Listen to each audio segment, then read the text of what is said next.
Hello friends, तो स्वागत है आज मेरे चैनल पे Rishabh Singh education tech. Please please please channel को सब्सक्राइब कीजिए और लाइक बटन दबाइए। हेलो दोस्तों, तो कैसे हैं आप लोग। तो शुरू करते हैं हम अपना आज का वीडियो। उससे पहले सबके सब जो चैनल पे नए हैं वो चैनल को सब्सक्राइब कीजिए और वीडियो को लाइक कीजिए और शेयर कीजिए। तो शुरू करते हैं हम अपना आज का टॉपिक।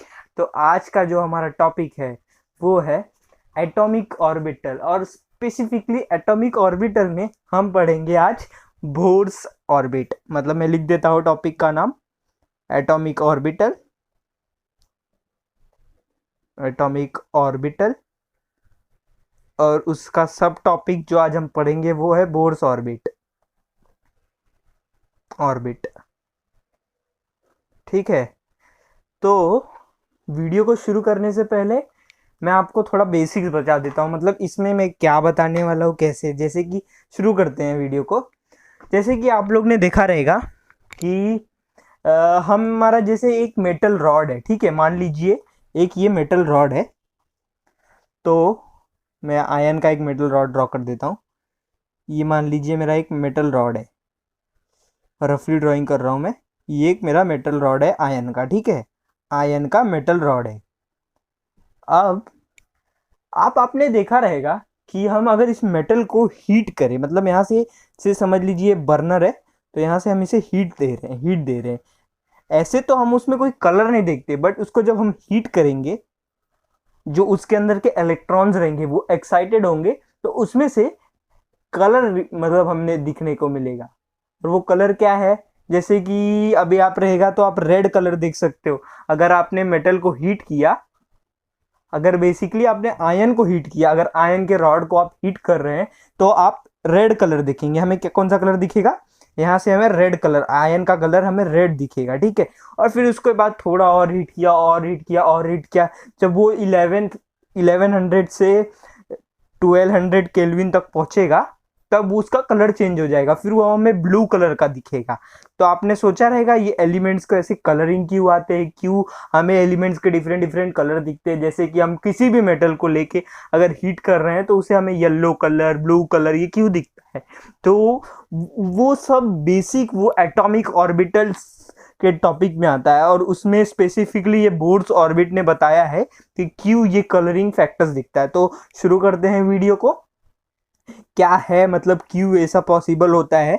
तो बोर्स का जो मतलब ये हमारा emission of light from an element, मतलब हमारा जो भी रॉड है, कुछ भी मटेरियल है, तो ये होता क्यों है।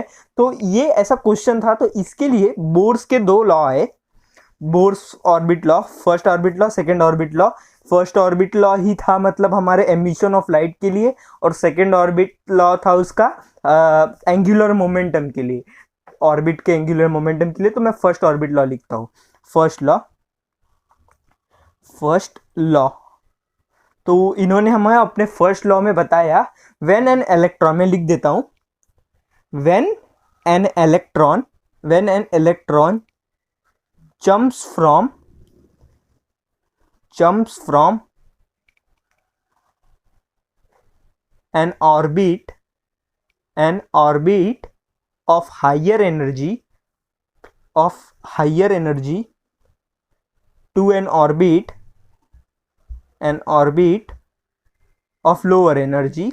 of lower energy, it emits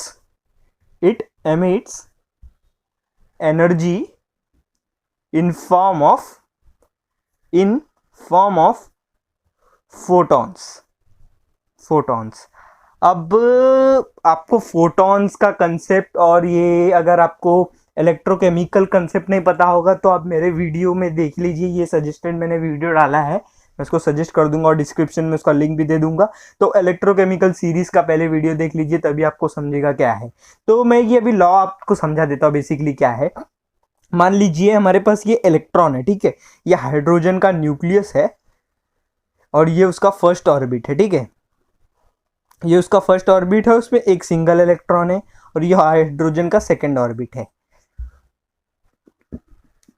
अब आपने इस इलेक्ट्रॉन को हीट दी, हीट कर रहे हैं, मान लीजिए हम इसे हीट कर रहे हैं, ठीक है। मैं इसे ठीक से लिख देता हूं, ये इलेक्ट्रॉन को हमने हीट दिया, मतलब ये एटम को हमने हीट किया। अब आप सोचेंगे सिंगल एटम को कैसे हीट करेंगे, तो मान लीजिए हाइड्रोजन का एक रॉड है, उसको हम लोग ने हीट किया, ठीक है। तो ये हीट देते ही ये जो हीट एनर्जी है वो इस इलेक्ट्रॉन के पास जाएगी, और इलेक्ट्रॉन का एक वेव फंक्शन होता है, मतलब कि फाई नॉट, जो अगर आपने इलेक्ट्रोकेमिकल सीरीज का मेरा वीडियो देखा रहेगा तो उतना एनर्जी उस इलेक्ट्रॉन को दिया तो वो इलेक्ट्रॉन इस ऑर्बिट से बाहर हो जाएगा, पर उससे कम एनर्जी दी। मान लीजिए इस इलेक्ट्रॉन के लिए 3000 जूल्स है, ठीक है, और हमने इसे 1000 जूल्स दिया, तो ये एकदम बाहर तो नहीं चला जाएगा, बट ये एनर्जी मिलते ही ये इसका हर एक ऑर्बिट का एक अपना एक्साइटेड स्टेट होता है, ये मतलब इलेक्ट्रॉन होता, मतलब एनर्जी लेवल होता है। तो जैसे इसका है -3.4 इलेक्ट्रॉन वोल्ट और इसका है -13.6 इलेक्ट्रॉन वोल्ट्स, ठीक है, ये इन लोग का एनर्जी लेवल है, ठीक है। अब हमने इसे कुछ एनर्जी दी तो ये इलेक्ट्रॉन हमारा इधर आके ये सेकंड ऑर्बिट में आ जाएगा, ठीक है, और ये ऑर्बिट वैकेंट हो जाएगी। फर्स्ट ऑर्बिट वैकेंट हो गई और हमारी इलेक्ट्रॉन सेकंड ऑर्बिट में आ गई।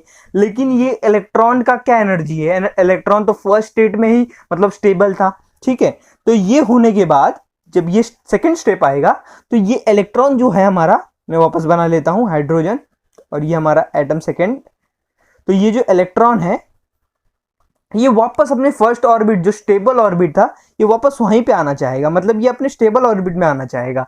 तो ये जब electron jumps from a higher orbit, देखिए when an electron jumps from an orbit of higher energy, मतलब ये हायर ऑर्बिट है, टू एन लोअर ऑर्बिट, छोटे ऑर्बिट में आता है, it emits an energy in a form of photons, मतलब ये यहाँ पे एनर्जी रिमूव कर दिया इन फॉर्म ऑफ फोटॉन्स। तो मैं इसे एनर्जी ई के फॉर्म में लिख देता हूँ, ठीक है, ये एनर्जी एमिट करता है in the form of photons, E energy ये रिमूव कर रहा है, ठीक है।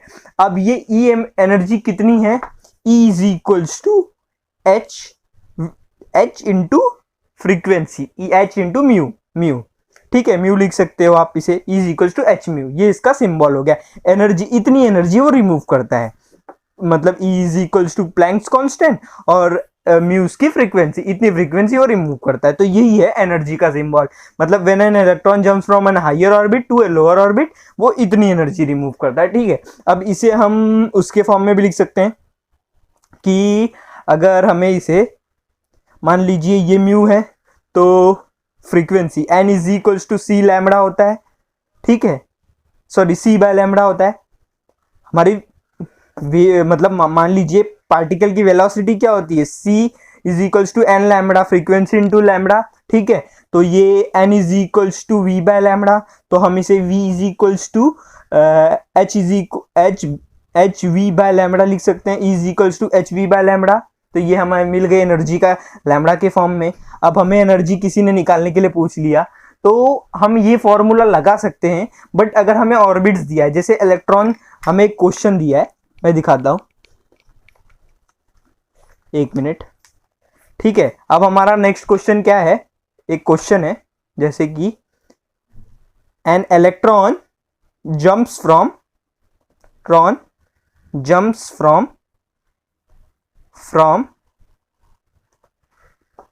थर्ड ऑर्बिटल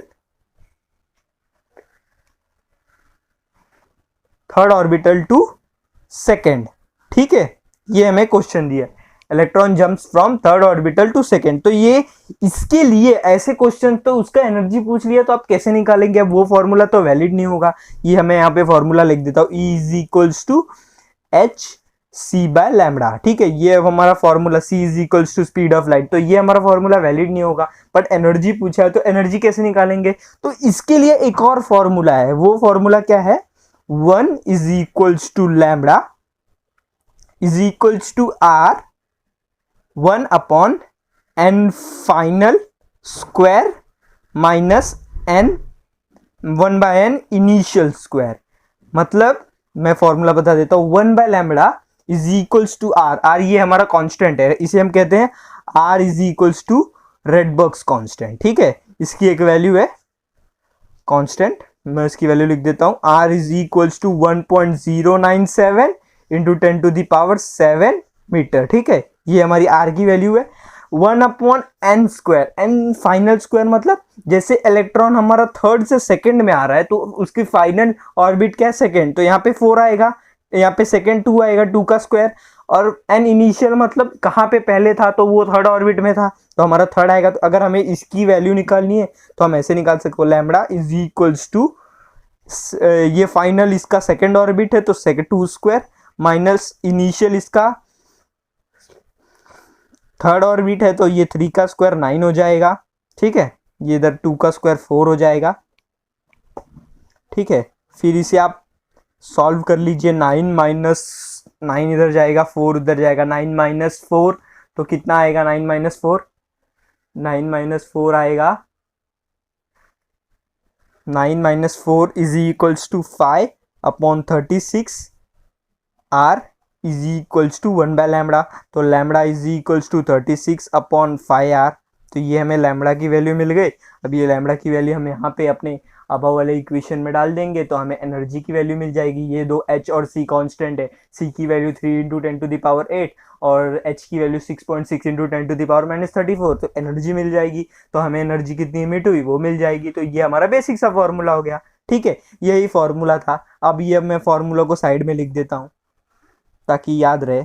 ये याद कर लीजिए, 1 by lambda is equals to R 1 upon n final का square minus 1 upon n initial का स्क्वायर, ठीक है। ऐसे ही ये है एनर्जी का इक्वेशन। और अगर आपको बोलता है वेवलेंथ ना पूछ के वेव नंबर पूछ ले तो 1 बाय लैम्बडा ही वेव नंबर होता है। क्या होता है, 1 by lambda is equals to wave number, ठीक है। तो ये थी, तो ये ही इसी के वजह से इलेक्ट्रॉन का एमिशन होता है। मतलब इलेक्ट्रॉन को अगर हम एनर्जी प्रोवाइड करते तो इलेक्ट्रॉन जंप करता है लोअर ऑर्बिट से हायर ऑर्बिट और इसी की वजह से एनर्जी प्रोड्यूस होता है। तो वीडियो अगर पसंद आया हो तो वीडियो को लाइक कीजिए, चैनल को सब्सक्राइब कीजिए और वीडियो को शेयर कीजिए प्लीज़ प्लीज़ प्लीज़। और इसके बाद हम सेकेंड ऑर्बिट पे मतलब सेकेंड लॉ पे भी वीडियो लाएंगे, ठीक है। Thank you.